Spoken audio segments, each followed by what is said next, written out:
हरियाणा की हर अपडेट के लिए बेल आइकन दबाएं और सब्सक्राइब करें STV हरियाणा न्यूज।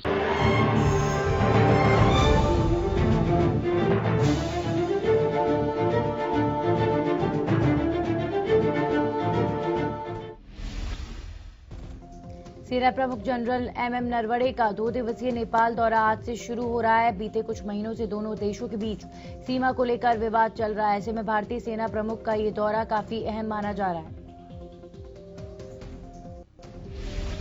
नेपाल दौरे पर जनरल नरवणे प्रधानमंत्री KP शर्मा ओली समेत नेपाली समकक्ष जनरल पूरनचंद्र थापा से मुलाकात करेंगे। साथ ही नेपाली सेना के army command and staff college में स्टूडेंट ऑफिसर्स को संबोधित भी करेंगे। दुश्मनों को पस्त करने वाले राफेल विमान की दूसरी खेप आज भारत पहुंचेगी। इस खेप में 3 राफेल विमान फ्रांस से नॉन स्टॉप उड़ान भरकर भारत पहुंचेंगे। इन विमानों के साथ मिड एयर रिफ्यूलिंग एयरक्राफ्ट भी होगा। इससे पहले 28 जुलाई को 5 राफेल भारत पहुंचे थे और 10 सितंबर को अंबाला में आधिकारिक तौर पर विमानों को भारतीय वायुसेना में शामिल किया गया था। देश में कोरोना केस 81 लाख के पार पहुंच चुके हैं। पिछले 24 घंटे में 45,230 नए मामले सामने आए।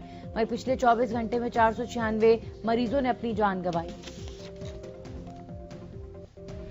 हरियाणा में कोरोना के आंकड़ों में बढ़ोतरी दर्ज की गई है। पिछले 24 घंटे में 1684 नए मरीजों की पुष्टि की गई।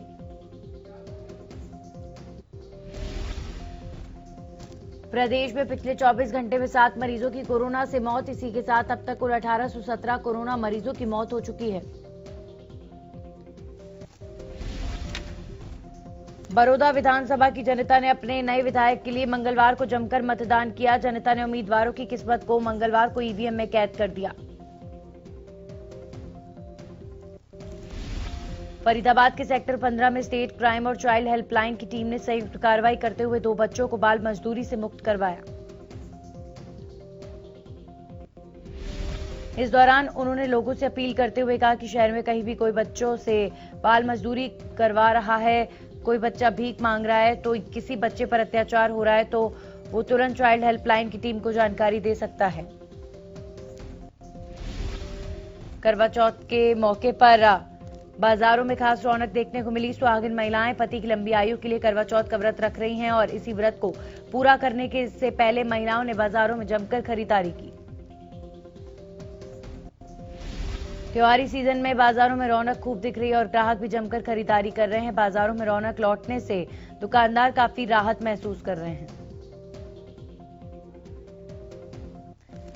करनाल के बाजारों में करवा चौथ के त्योहार को लेकर बाजारों में रौनक है। महिलाएं मार्केट में पहुंचकर श्रृंगार और व्रत का सामान खरीद रही हैं। करवा चौथ के त्योहार को लेकर बाजार सज चुके हैं और महिलाएं जो नई नई डिजाइन की मेहंदी हाथों पर रचवा रही हैं, वहीं उनके द्वारा बाजारों में सजे सुंदर करवे भी खरीदे जा रहे हैं। नूंह जिले के गांव राजपुर में पुलिस और गौकशी करने वालों के बीच मुठभेड़ हुई। फायरिंग के दौरान 2 ग्रामीण घायल हुए। वहीं पुलिस ने बताया कि मुठभेड़ के दौरान 2 आरोपी भी घायल हुए हैं। आसी नगर परिषद कार्यालय पहुंचे म्युनिसिपल कमिश्नर अशोक गर्ग के समक्ष नगर पार्षदों ने अपनी बात रखी। इस दौरान पार्षदों ने सड़कें, गलियां, सफाई व्यवस्था की कमी को म्युनिसिपल कमिश्नर के समक्ष रखा। कनीना खंड के गांव नोताना में एक पूर्व फौजी ने लाइसेंसी रिवॉल्वर से एक युवक को गोली मारने के बाद खुद को भी गोली मारकर आत्महत्या कर ली। पलवल में नाबालिग लड़की का अपहरण कर गैंगरेप का मामला सामने आया। बताया जा रहा है कि आरोपियों ने पीड़िता को गैंगरेप की बात किसी को बताने पर जान से मारने की धमकी दी। रतिया में धान की पराली को ना जलाने को लेकर जागरूक करने गई कृषि विभाग की टीम का लोगों ने विरोध किया। दरअसल गांव बाड़ा में कृषि विभाग की टीम जागरूकता वाहन के साथ गांव पहुंच रही थी, लेकिन किसानों ने विभाग की टीम को गांव में घुसने नहीं दिया। आपको बता दें कि किसान लगातार पराली के मसले को लेकर प्रशासन का विरोध कर रहे हैं। किसानों की मांग है कि विभाग जल्द पराली प्रबंधन के लिए कृषि यंत्र उपलब्ध करवाए, नहीं तो वो खुले में पराली जलाने पर मजबूर होते रहेंगे। प्रदेश में परिवार पहचान पत्र के अपडेशन का नाम और सभी PPP रजिस्टर्ड डेटा को अपडेट करने का काम किया जा रहा है। इसी कड़ी में मंगलवार को सिरसा के अतिरिक्त उपायुक्त उत्तम सिंह ने शहर के सभी निजी स्कूल संचालकों के साथ परिवार पहचान पत्र यानी PPP अपडेशन कार्य को लेकर बैठक की। बैठक को संबोधित करते हुए उन्होंने कहा कि इस कार्य को सभी निजी स्कूल संचालक प्राथमिकता से लें और अपने अपने स्कूलों में सभी विद्यार्थियों के परिवार पहचान पत्र के अपडेशन कार्य को गंभीरता से लें। त्योहारी सीजन शुरू होते ही मिलावटखोर भी अपनी जेब भरने में लगे और लोगों की सेहत के साथ खिलवाड़ कर रहे हैं, लेकिन इस बार प्रशासन पूरी तरह से मुस्तैद है। इसी कड़ी में फूड सेफ्टी विभाग ने अंबाला के नजदीक गांव मोहड़ा में कई हलवाइयों की दुकानों पर छापेमारी की और मिठाइयों के सैंपल लेकर लैब भेजे गए।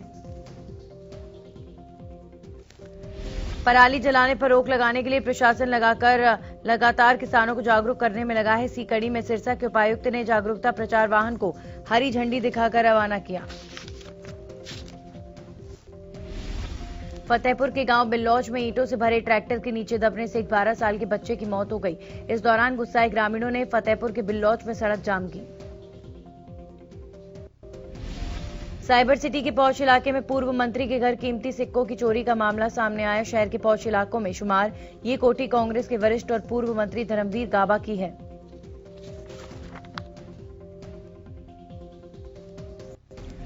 पुलिस की माने तो पूर्व मंत्री अब इस कोठी में नहीं रहते हैं, जिसके चलते बीते काफी समय से इस कोठी में कोई रहता नहीं है और ना ही कोई आता जाता है।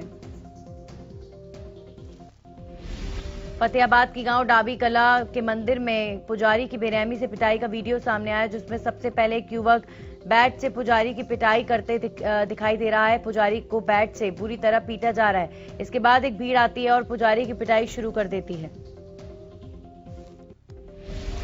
पुजारी को मंदिर के पास बने कमरे से एक गाड़ी में बिठाकर ले जाती है। सोशल मीडिया पर वीडियो वायरल होने के बाद पुलिस हरकत में आई और मौके पर गांव ढाबी कला में पुलिस टीम को भेजा गया। साइबर सिटी गुरुग्राम के सेक्टर 52 इलाके में एक फर्नीचर गोदाम में सोमवार देर रात अचानक आग लग गई। हादसे में गोदाम में रखा लाखों रुपए का सामान जलकर खाक हो गया।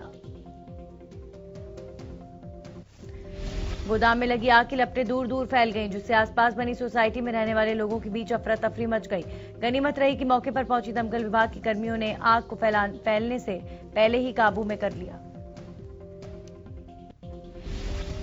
सोनीपत में कुंडली मानेसर पलवल एक्सप्रेस वे के पास एक पिकअप ने सड़क किनारे खड़े ट्रक में जोरदार टक्कर मार दी। इस दौरान पिकअप में सवार 14 लोगों में से 5 की मौके पर ही मौत हो गई। जगाधरी में 70 साल के बुजुर्ग पंडित की हत्या के मामले में पुलिस ने हत्या के आरोपी को गिरफ्तार कर लिया। आरोपी का नाम रमन बताया जा रहा है। पूरे मामले को लेकर एक्साइज विभाग के इंस्पेक्टर दिलीप सिंह ने कार्रवाई करने की बात कही, लेकिन देखना होगा कि कब तक मामले में संज्ञान लिया जाता है। नारनौल में नियमों की अवहेलना कर शराब बेचने वाले शराब ठेके वालों के खिलाफ हरियाणा न्यूज की टीम लगातार रियलिटी चेक कर रही है, जिसमें शराब बेचने वाले ठेकेदार कहते नजर आए कि हमें प्रशासन से कोई डर नहीं।